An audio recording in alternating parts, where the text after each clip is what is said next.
আজকেও সবকিছু শেষ হয়ে যেতে পারতো, প্রাণের জোরে বেঁচে গেছে। এই কথাটা ভেবে দেখেছেন মেজদা? হ্যাঁ, সে তো বুঝলাম, কিন্তু এটাও তো ঠিক, তুমি ঘরের বউকে রাগ করে বাড়ি থেকে বার করে নিয়ে চলে যাবে?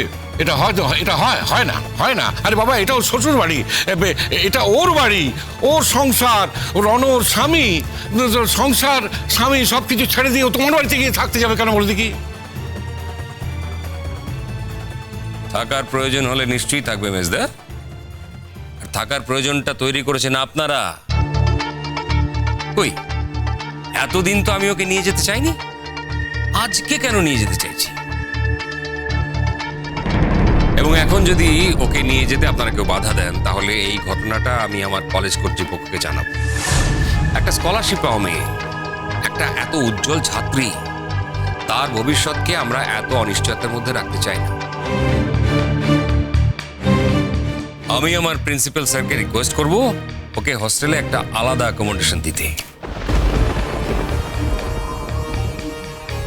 আমার বাড়িতে গিয়ে থাকলে যদি আপনাদের আপত্তি থাকে, তাহলে ও কলেজ হস্টেলে থাকবে। না না না, সে কি কথা অনন্য, তোমার বাড়িতে গিয়ে কিছুদিন থাকবে, এ তো ভালো কথা। আসলে দেখো, আমি দায়িত্ব নিচ্ছি, আমি রণকে বোঝাবো। আর আমার না, রণ বুঝতেও পেরেছে জানো, ও বোধহয় আর কখনো এরকম করবে না।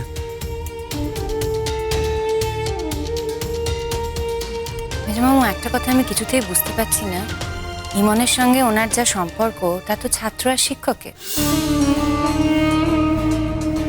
হ্যাঁ, তারপর উনি এবারের আত্মীয় হয়েছেন, কিন্তু এই যে উনি ক্লেম করছেন ইমনের ওপর ওনার অধিকার বোধ তোমাদের সকলের থেকে বেশি, আইনও কি ওনার এই বক্তব্যটাকে সমর্থন করেন?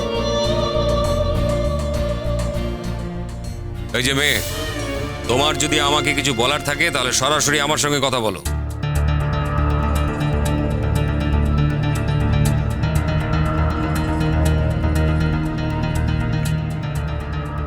তোমার মেজ মামুর ভায়া হয়ে আমার সঙ্গে কথা বলো না। আমি একজন স্ট্রেট কাট লোক, সরাসরি কথা বলা পছন্দ করি। আইনের সমর্থন পাবো কিনা আমি জানি না। ইমন যথেষ্ট অ্যাডাল্ট, ইমনের সঙ্গে আমার কথা হয়ে গেছে, ও আমার সঙ্গে আমাদের বাড়ি যেতে রাজি হয়েছে। এখন তোমাদের কারো কোনো অধিকার নেই এর মধ্যে ঢোকার।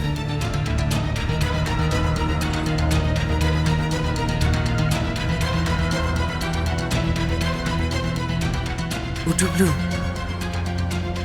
অনন্য কিন্তু খুব রেগে গেছে। আসলে দেখ, ও তো জানে না যে বাড়িতে আসার পর ইমনের মুড বদলে গেছে। ও তো রণকে ক্ষমাও করে দিয়েছে, আর ওদের দুজনের ভাব ভালোবাসাও শুরু হয়ে গেছে। টুবলু, হ্যাঁ জানা জানা, ইমনকে ডাক না। হ্যাঁ, আমি যেতেই যাই। ইমন, ইমন। টুবলু, ইমন আর দাদা ভাই এখনো দরজা বন্ধ করে ঘরে বিশ্রাম নিচ্ছে। তোমার কি উচিত এই সময় গিয়ে ওদের বিশ্রামের ব্যাঘাত ঘটানো? ভেবে দেখো। রূপকথা দি, প্লিজ, তুমি একটা কাজ করো। পড়ো, তুমি আগে তোমার ফোকাসটা ঠিক করো। এইমাত্র পিসেমশাইকে তুমি অ্যাকিউজ করলে যে উনি কেন ইমনকে নিতে এসছেন। তারপর ইমন ঘরে তার হাজব্যান্ডের সাথে বিশ্রাম নিচ্ছে, এই বলে ওকেও টিজ করছো। What do exactly want? Shut up Tublu. বড় বৌদির সঙ্গে কি করে কথা বলতে হয় সেই শিক্ষাটাই তোমার হয়নি দেখছি। তুমি যে এবারের ছেলে সেটা মেনে নিতেই অসুবিধা হয়। I wonder. Don't shout on me Rupkatha দি।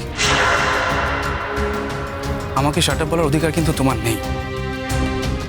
বড় বৌদিকে আগে বড় বৌদির মতো আচরণ করতে হয়, আগে তুমি সেই আচরণটা করো।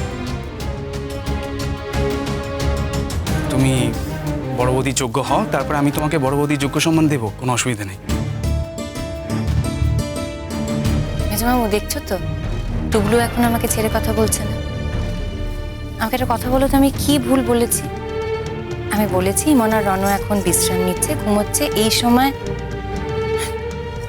এই মুহূর্তে ওদের ডিস্টার্ব না করাই ভালো। কি অন্যায়টা বলেছি আমাকে একটু বলে দাও। টুকলু, তুমি সহবত জ্ঞান হারিয়ে ফেলেছো। তোমার এত বড় সাহস, তুমি আমাদের সামনে রূপকথাকে অপমান করছো। এত বড় সাহসটা তোমার হয় কি করে? বাড়তে বাড়তে বড্ড বেশি বেড়ে গেছো। আজ তোমার বাপের কাছে আমি যদি তোমার নামে নালিশ না করেছি তাহলে আমি কি বলেছি? বজ্জেটি, মেজেঠু, তোমরা কিন্তু এখনো এই সংসারের কাণ্ডারি। তোমরা চালালেই তবেই এই সংসারটা ঠিক মতো চলবে, নালে ভেঙে ছত্রখান হয়ে যাবে। তোমরা যদি এখনো ঠিকমতো আমাদেরকে দিক নির্দেশ না করতে পারো, তাহলে খুব বেশি দিন দেরি নেই, এই বাড়ির ভাঙন কেউ রুখতে পারবে না।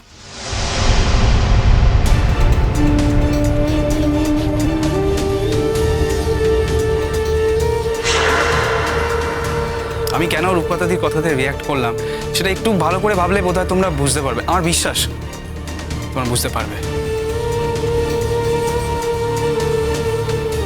ইমন,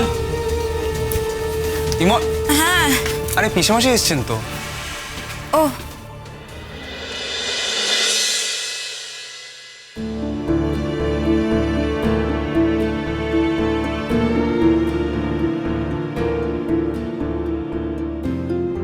কি হলো, তুমি ঘুমিয়ে পড়েছিলে? হ্যাঁ স্যার, আমি ঘুমিয়ে পড়েছিলাম। শুধু হবেই, শরীরটা তো এখন উইক আছে। হ্যাঁ স্যার। অনন্য, কি কি খাবে বলো তো? দাঁড়াও, আগে আমি তোমার আজ খাওয়ার জন্য ব্যস্ত হবেন না বৌদি।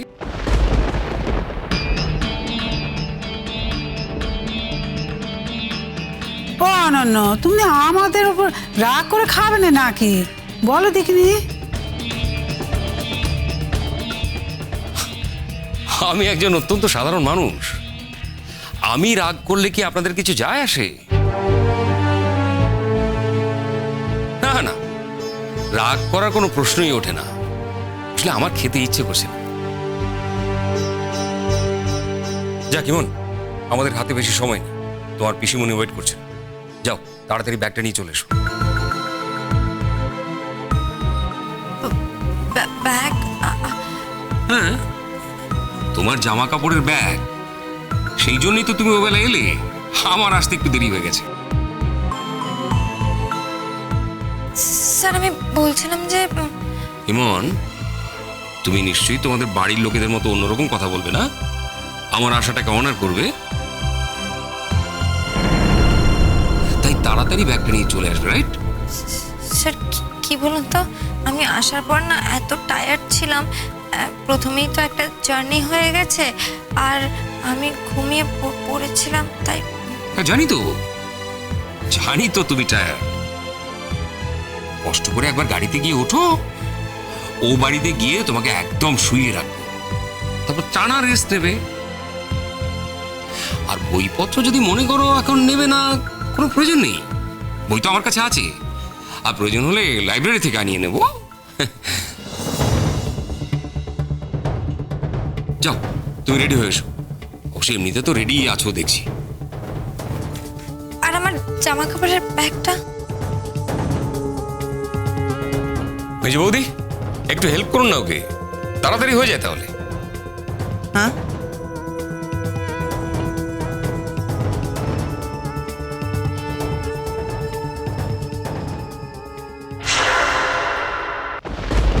কি হলো মেজ বৌদি? ও হ্যাঁ, না মানে জান, তুমি কি তাহলে আজ ও বাড়ি যাচ্ছ? আমাকে বলছো? হ্যাঁ, তুমি কি সত্যি ও বাড়ি যাচ্ছ? মানে এ বাড়ি ছেড়ে চললে? হ্যাঁ, ও এ বাড়ি থেকে চলে যাচ্ছে। কি হলো ইমন, এখানে দাঁড়িয়ে থেকে সময় নষ্ট করো না।